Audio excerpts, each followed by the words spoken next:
Tadi Pak Eka, saya satgasnya nelfon saya juga. Saya lagi di kosong nih, dilihatin fotonya. Iya.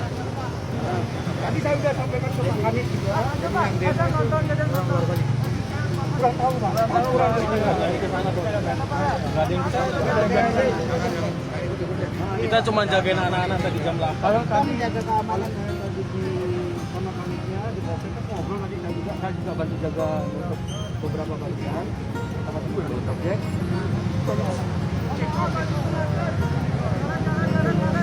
Banyak juga yang masuk baju ini, makanya gojek-gojek nggak ngasih ke sana. Ada yang pakai baju palsu.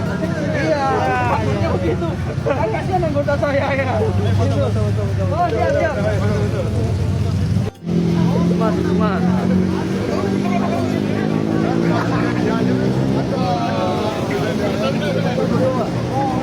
Dari jam 6 jaga di sini. Kembali aman.